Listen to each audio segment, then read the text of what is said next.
4%, 5% जिनको वोट मिलता है उनके पास सीटें भी ज्यादा होती हैं। तो साहब आपने मुझे बड़े अच्छे ढंग से समझाया था कि वो फॉर्मूला क्या होगा, और जरूरत ये है कि हमारे पास वो फॉर्मूला हो पैम्फलेट में। अगर कोई बहुत बड़ी बहुमत से जीत के आता है, मैं उत्तर प्रदेश से आती हूँ, उत्तर प्रदेश में हमारे बाहुबली हैं।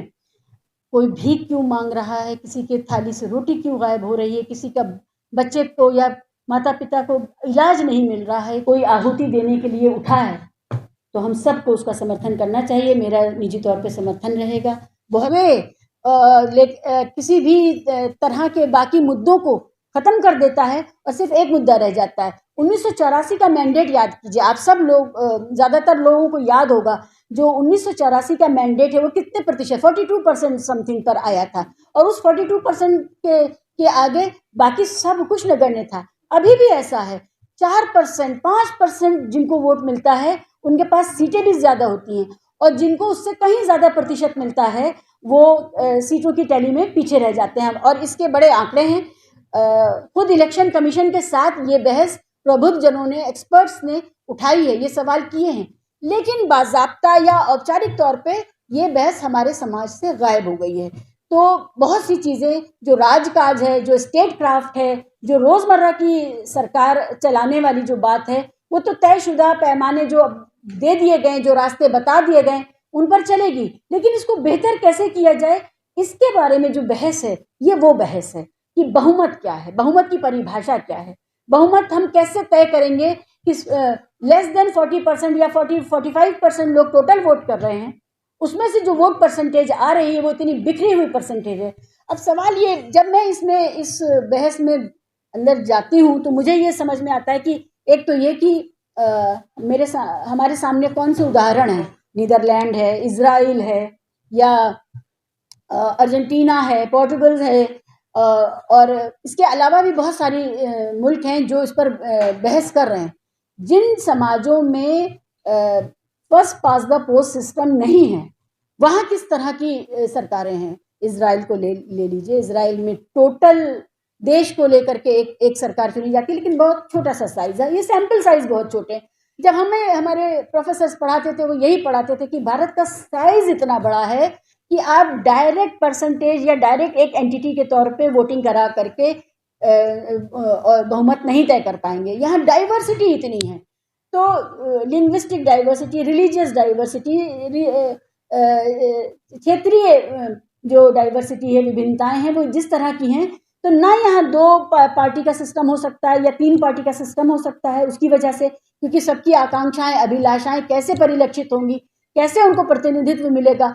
अगर कोई समाज ये कहता है कि नहीं, हम जो चाहते हैं, जिस तरह की सरकार, जो हमारे मुद्दे हैं, वो मुद्दे नॉर्थ ईस्ट का कोई एमपी रिप्रेजेंट नहीं कर सकता या डाउन साउथ का कोई एमपी रिप्रेजेंट नहीं कर सकता, तो वो वाजिब सवाल है। इतने बड़े देश में किस तरह से बहुमत तय हो, इसका फॉर्मूला क्या हो, क्योंकि थ्योरी, इसमें हमें थ्योरी में जाना पड़ेगा। थ्योरी से ही तय होगा कि इसका फॉर्मूला क्या होगा। और वो फॉर्मूला मैंने बड़ी लंबी बातचीत की है चौधरी साहब से। चौधरी साहब आपने मुझे बड़े अच्छे ढंग से समझाया था कि वो फॉर्मूला क्या होगा, और ज़रूरत ये है कि हमारे पास वो फॉर्मूला हो पैम्फलेट में, हम उदाहरण दे के समझा सकें कि अगर ये आता है तो हम कहाँ पहुँचते हैं, और अभी जो है वो कहाँ पहुँच रहे हैं। लेकिन बहुमत का सवाल सिर्फ रिप्रेजेंटेशन का और गणित का सवाल नहीं है। ये गणित के अलावा नैतिकता का सवाल भी है, ये हमारे आदर्शों का सवाल भी है।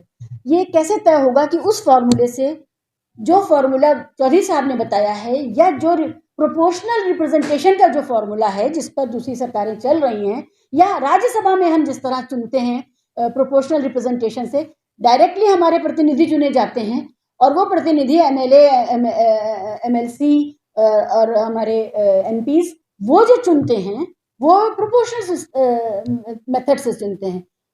सवाल ये है कि हम लोगों की गुणवत्ता को, जो चुने जा रहे हैं, उन प्रतिनिधियों की शख्सियत को, उनके चारित्रिक गुणवत्ता को कैसे सुनिश्चित करेंगे। ये कैसे तय होगा कि जो लोग चुन के आए हैं वो अकूत पैसे के आगे बिकेंगे नहीं। जब हम पढ़ रहे थे 90 के दशक में और 2000 में, उस समय ये सवाल इतना बड़ा सवाल नहीं था। अभी तो पूरी पार्टी खरीदी जा सकती है, आप लोगों ने देखा है। और थोक में आपके एमएलएज बिकने को तैयार हैं, एमपीज बिकने को तैयार हैं। तो अब सवाल ये है कि इनको कैसे रोका जाएगा या इस खरीद फरोख्त को कैसे रोका जाएगा। उसके अलावा अगर कोई बहुत बड़ी बहुमत से जीत के आता है, मैं उत्तर प्रदेश से आती हूँ, उत्तर प्रदेश में हमारे बाहुबली हैं, वो अभी अतीक अहमद का एनकाउंटर हुआ है, उसको बार बार उसके बारे में उसको लेजिस्लेटिव मेंबर के तौर पे कुछ मीडिया बात कर रहा था। चाहे वो ब्रजभूषण शरण सिंह हो, चाहे वो अतीक अहमद हो, इन लोगों को भरपूर बहुमत मिला है। उस वहाँ आप ये शिकायत नहीं कर सकते कि भाई ये तो इतना छोटा प्रतिशत था। जरूरत नहीं है किसी की उनके आगे खड़े होने की। सवाल यही है कि ऐसे चरित्रों को हम कैसे रोकेंगे। तो वो जो बहुमत, उनको बहुमत मिल जाएगा, वो सत्ता में आ जाएंगे, तो फिर वो जो मसला है, तो हमारे हमें आप लोग भी जानते होंगे। और उत्तर प्रदेश में जहाँ पर राजा कांडा हैं, अतीक अहमद हैं, मुख्तार अंसारी हैं, ब्रजभूषण शरण सिंह हैं, जो एक नहीं 8-8, 9-9 लोकसभा सीटों को प्रभावित करते हैं और 15-16 विधानसभा सीटों को प्रभावित करते हैं, जिनके परिवार के सारे लोग विधान परिषद, विधानसभा और कॉरपोरेटर तक के जो चुनाव होते हैं उन सब में बैठे हुए हैं, पत्नी, भतीजा, बेटा, भाई सब बैठे हुए हैं। हम ऐसे लोगों से निजात कैसे पाएंगे। तो जो सवाल है वो बहुत गूढ़ है। बहुमत का सवाल जो है वो क्या का सवाल है, कैसे का सवाल है, जो फॉर्मूले का सवाल है, जिसकी मैं गुजारिश करूंगी कि चौधरी साहब उस बात को चाहे दोबारा यहाँ पर समय लें कि कैसे हम उस बहुमत पर पहुंचेंगे। जो तीसरा सवाल है वो आदर्शों का सवाल है कि हम कहाँ से बेहतर नागरिक और प्रतिनिधि लाएंगे, जो बहुमत जिनको मिलेगा लेकिन उनका चरित्र दुर्बल होगा, जो बिकने को तैयार होंगे, जो हमारे पहलवान बेटियों का शोषण करेंगे, हम उनसे कैसे निजात पाएंगे। तो ये सारे सवाल एलाइड सवाल हैं। देखिए, किसी भी आज का जो दौर है उसमें जितनी भी समस्याएं हैं वो इंसानों की बनाई हुई समस्याएं, तो इंसानों के पास ही उसका समाधान भी होगा।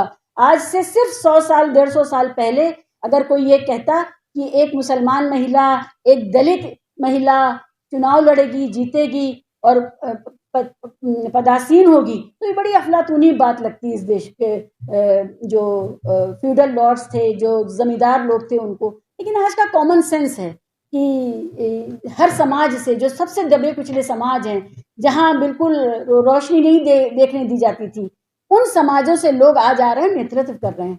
तो ये समस्या भी ऐसी नहीं है। अगर हम इस पर लगातार बात करें और 2024 हमारे सामने है, जितना ज़्यादा हो सके बात करें। ये मानना कि अगर एक बार भी एक जगह से भी हमें रास्ता मिलता है। चौधरी साहब चांदनी चौक कॉन्स्टिट्यूंसी से बहुत भली भांति परिचित हैं, उनका कार्यक्षेत्र रहा है। इनके अपने संबंध वहाँ पर, निजी संबंध और व्यापारिक संबंध बहुत प्रगाढ़ हैं वहाँ पर। आप वहाँ रास्ते में गुजर जाएं तो पता नहीं कितने लोग दुआ सलाम करें। ऐसी कॉन्स्टिट्यूंसी, और जहाँ हिंदू, मुसलमान, सिख, ईसाई सबका बहुमत वहाँ पर मौजूद है। अगर वहाँ उस जैसी कॉन्स्टिट्यूंसी से अगर ये बात आगे बढ़ती है और इतनी अहम कॉन्स्टिट्यूंसी से आ करके वो संसद में बैठ करके इस मुद्दे को मुख्य धारा का मुद्दा बनाते हैं, तो ये हम सब के लिए बहुत शुभ रहेगा।